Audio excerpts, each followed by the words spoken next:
Herkese merhaba. Bugün yüzyıllardır insanlığa sarsıcı bir mesaj veren o çok meşhur ve dramatik hikayeyi Lut peygamber ve helak olan kavmini konuşacağız.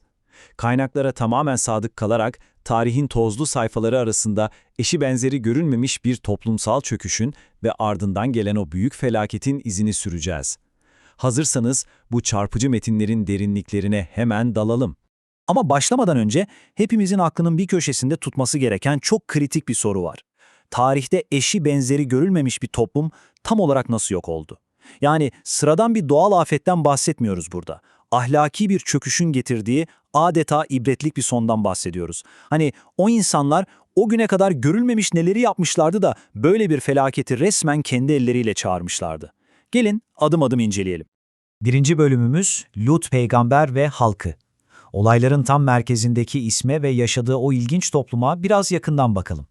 Şunu söyleyerek başlamalıyım, olayların geçtiği coğrafya gerçekten büyüleyici. Tarihi kaynaklar bize bu hikayenin bugünkü Ölü Deniz, yani o yaygın bilinen adıyla Lut Gölü civarında yaşandığını söylüyor. Sodom ve Gomorre gibi o dönemin son derece zengin, gösterişli ama bir o kadar da yozlaşmış şehirleri tam da buradaydı. Yani bir düşünün, dışarıdan bakıldığında refah seviyesi çok yüksek, parlayan bir bölge ama içeriden tamamen çürümeye yüz tutmuş bir toplum var karşımızda. Peki bu çürümenin kaynağı neydi? Kaynak metinler bu toplumun suçlarını aslında çok net bir şekilde listeliyor. Bakın o güne kadar dünyada hiçbir toplumun yapmadığı bir şeyi yapıyor, kadınları bırakıp erkeklere şehvetle yaklaşıyorlardı. Vela'nın suçları sadece bununla da sınırlı kalmıyordu.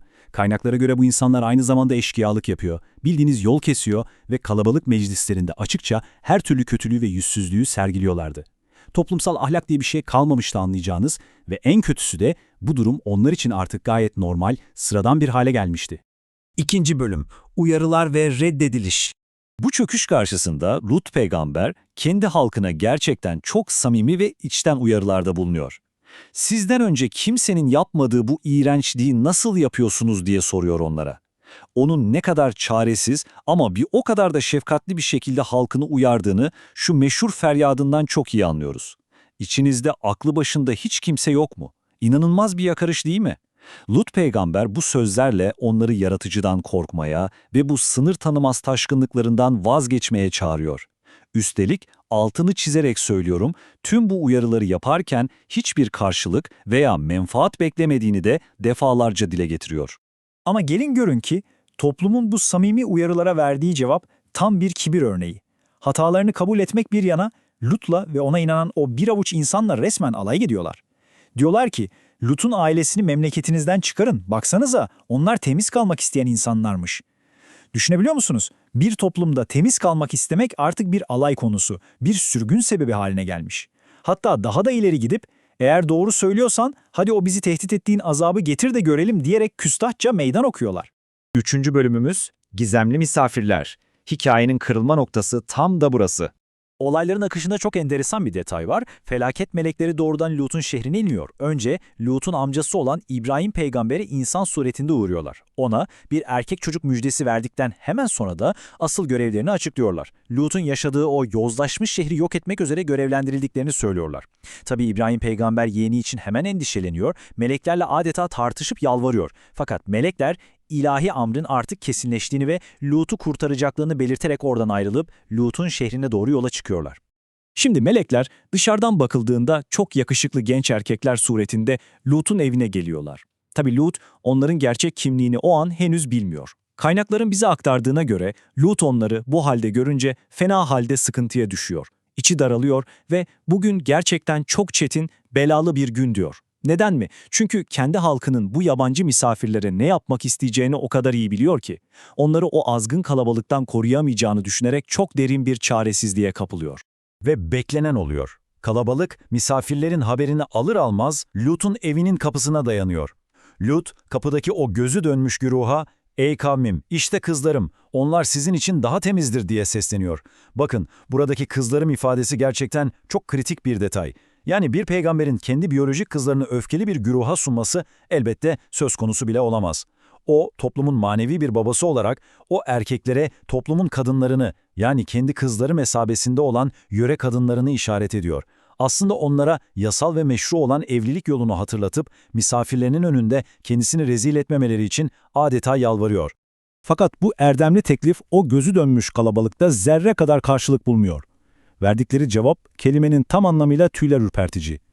Diyorlar ki, senin kızlarında bizim bir hakkımız veya ilgimiz olmadığını çok iyi biliyorsun. Sen aslında bizim ne istediğimizi gayet iyi bilirsin. Yani meşru ve temiz olan ne varsa kapıları tamamen kapatıyorlar. Lut peygamber o anki çaresizliğiyle keşke size yetecek bir gücüm olsa veya sağlam bir kaleye sığınabilsem diyerek içindeki o derin acıyı ve yalnızlığı dışa vuruyor. İşte tam o anda kapı kırılıp kalabalık içeri dalacakken olaylar mucizevi bir şekilde tersine dönüyor. Misafirler yani melekler Lut'a korkma ve üzülme diyorlar. Biz yaratıcının elçileriyiz, onlar sana asla dokunamazlar. Ve metinlere göre kapıya yüklenen o saldırgan kalabalığın gözlerini bir anda tek bir hamlede silmek öğretiyorlar. İnsanlar daha ne olduğunu bile anlayamadan kör bir şekilde sağa sola çarparak geri çekilmek ve dağılmak zorunda kalıyor. İşte bu an o bahsettiğimiz büyük felaket sürecinin düğmesine basıldığı andır. 4. bölümümüz gece yarısı kaçışı. Meleklerin Lut'a verdiği kaçış planı çok netti ve harfi harfine uygulanması gerekiyordu. Birincisi, Lut ve inanan ailesi gecenin bir vaktinde hiç vakit kaybetmeden şehri terk edeceklerdi. İkincisi, kaçarken içlerinden hiç kimse arkasına dönüp bakmayacaktı. Adeta o karanlık geçmişi, o şehri zihinlerinden tamamen silip atmaları isteniyordu. Üçüncüsü ise gerçekten çok acı bir detay. Bu kurtuluş planından Lut'un karısı muaf tutulmuştu. O sabah yaklaştığında felaketi yaşayacak olanlarla birlikte o şehirde geride kalacaktı. Peki neden? Neden peygamberin kendi karısı geride bırakıldı? Kaynaklar bunu çok tarafsız ve net bir şekilde açıklıyor aslında. O, kocasının getirdiği mesaja hiçbir zaman tam anlamıyla inanmamış, kalben o yozlaşmış toplumun tarafını tutmuştu. Yani burada körü körüne verilmiş ilahi bir ceza yok, kişinin kendi özgür iradesiyle yanlış tarafta saf tutmasının, inkarcılarla ittifak yapmasının çok doğal bir sonucu var. Kendi tercihiyle geride kalanlardan olmayı seçmişti. Hepsi bu. Ve son bölüm, bölüm 5, ibretlik son. Kaynak metinler sabah vakti geldiğinde yaşananları öylesine sarsıcı bir netlikle anlatıyor ki olayın boyutunu iliklerinize kadar hissediyorsunuz. Önce korkunç bir sarsıntı, dehşet verici bir gürültü tüm şehri esir alıyor. Ardından o koca şehir resmen kökünden sökülüp altı üstüne getiriliyor.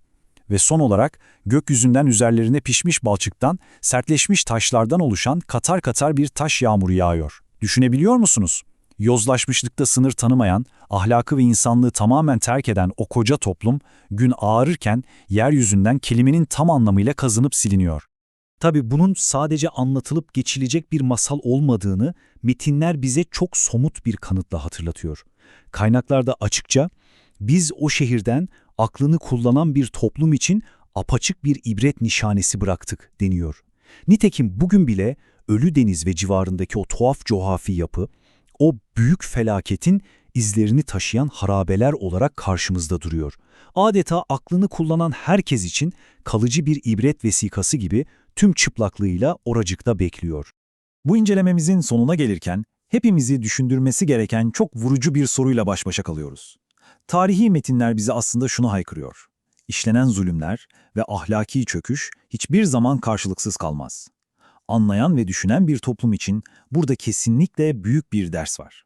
Peki ama sınırları aşmanın, erdemi alay konusu yapmanın bedelini böylesine ağır ödeyen o toplumun hikayesinden bugün bizler kendi payımıza düşen o dersi alıyor muyuz? Yoksa yapılan uyarıları tıpkı onlar gibi kulak ardı etmeye devam mı ediyoruz? Bu önemli düşünceyle sizleri baş başa bırakıyorum. Bir sonraki incelememizde görüşmek üzere, hoşça kalın.